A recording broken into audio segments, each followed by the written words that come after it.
जय श्री कृष्णा। सभी सब्सक्राइबर बंधुओं से विनम्र निवेदन है कि श्रीमद् भगवद गीता के श्लोकों को कृपया शेयर कर ज़्यादा से ज़्यादा लोगों तक पहुंचाएं, क्योंकि श्रीमद् भगवद गीता सनातन धर्म का एक प्रमुख ग्रंथ है जो मानव जीवन के संपूर्ण धर्म दर्शन को सर्वश्रेष्ठ रूप से प्रस्तुत करता है। श्रीमद् भगवद गीता से मिला ज्ञान हमारे दैनिक जीवन को उन्नत बनाता है। अध्याय 4 दिव्य ज्ञान। श्री भगवान उवाच। श्लोक 1। इमं विवस्वते योगं प्रोक्तवानमव्ययं विवस्वान् मानवे प्राह मनोरिक्षवा कवे ब्रवीत। भगवान श्री कृष्ण ने कहा, मैंने इस अमर योग विद्या का उपदेश सूर्यदेव विवस्वान को दिया और विवस्वान ने मनुष्य के पिता मनु को उपदेश दिया और मनु ने इसका उपदेश इक्ष्वाकु को दिया। तात्पर्य, यहाँ पर हमें भगवद गीता का इतिहास प्राप्त होता है। यह अत्यंत प्राचीन बताया गया है, जब इसे सूर्य लोक इत्यादि संपूर्ण लोकों के राजा को प्रदान किया गया था। समस्त लोकों के राजा विशेष रूप से निवासियों की रक्षा से निमित्त होते हैं। राजन्य वर्ग को भगवद गीता की विद्या को समझना चाहिए, जिससे वे नागरिकों पर शासन कर सकें और उन्हें काम रूपी भाव बंधन से बचा सकें। मानव जीवन का उद्देश्य भगवान के साथ अपने शाश्वत संबंध के आध्यात्मिक ज्ञान का विकास है और सारे राज्यों तथा समस्त लोगों के शासन अध्यक्षों को चाहिए कि शिक्षा, संस्कृति तथा भक्ति द्वारा नागरिकों को यह पाठ पढ़ाए। दूसरे शब्दों में, सारे राज्य के शासन अध्यक्ष कृष्ण भावनामृत विद्या का प्रचार करने के लिए होते हैं, जिससे जनता इस महाविद्या का लाभ उठा सके और मनुष्य जीवन के अवसर का लाभ उठाते हुए सफल मार्ग का अनुसरण कर सके। इस मनवंतर में सूर्य देव विश्वान कहलाता है, यानी सूर्य का राजा, जो सौर मंडल के अंतर्गत समस्त ग्रहों का उद्गम है। ब्रह्म संहिता में कहा गया है, यच्छुरेश सविता सकल ग्रहाणां राजा समस्त पूरी मूर्ति शेष तेजा यशज्ञा भ्रमति संभृत कालचक्रो गोविंद मादि पुरुषम तमहम भजामि। ब्रह्मा जी ने कहा, मैं उन श्री भगवान गोविंद की पूजा करता हूँ जो आदि पुरुष हैं और जिनके आदेश से समस्त लोकों का राजा सूर्य प्रभूत शक्ति तथा उष्मा धारण करता है। यह सूर्य भगवान के नेत्र तुल्य है और यह उनकी आज्ञा अनुसार अपनी कक्षा को तय करता है। सूर्य सभी लोकों का राजा है तथा सूर्य देव सूर्य ग्रह पर शासन करता है, जो उष्मा तथा प्रकाश प्रदान करके अन्य समस्त लोकों को अपने नियंत्रण में रखता है। सूर्य कृष्ण के आदेश पर घूमता है और भगवान कृष्ण ने विवस्वान को भगवद गीता की विद्या समझाने के लिए अपना पहला शिष्य चुना।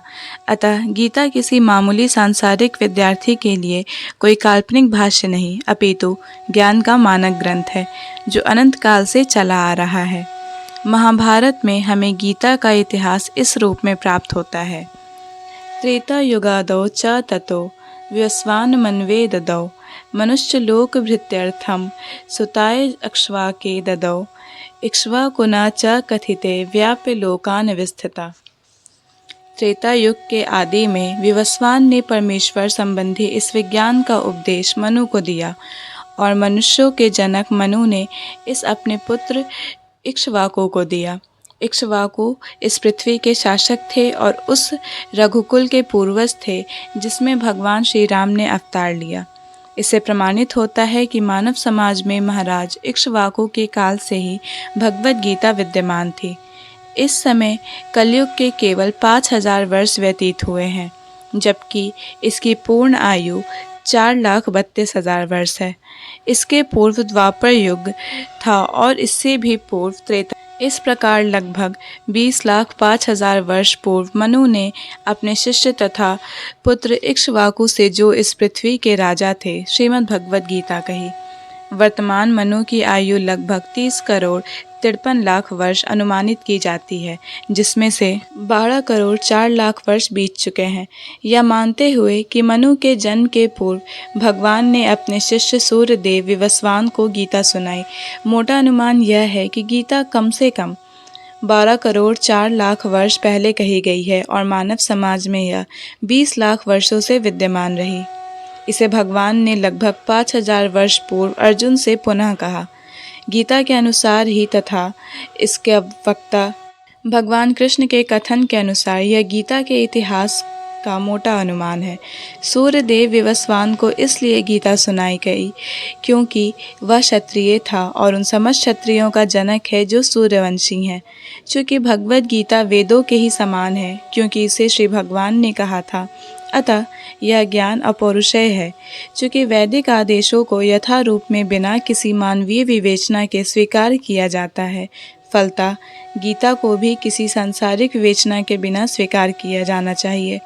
संसारी तार्किक जनक अपनी अपनी विधि से गीता के विषय में चिंतन कर सकते हैं, किंतु यह यथारूप श्रीमद् भगवद गीता नहीं है। अतः भगवद गीता को गुरु परंपरा से यथारूप में ग्रहण करना चाहिए। यहाँ पर यह वर्णन हुआ है कि भगवान ने इसे सूर्यदेव से कहा, सूर्यदेव ने अपने पुत्र मनु से और मनु ने अपने पुत्र इक्ष्वाकु से कहा। जय श्री कृष्ण। भगवद गीता के सभी श्लोकों को सुनने और समझने के लिए हमारे चैनल को सब्सक्राइब करें। अगर वीडियो पसंद आया हो तो इसे लाइक और शेयर करें।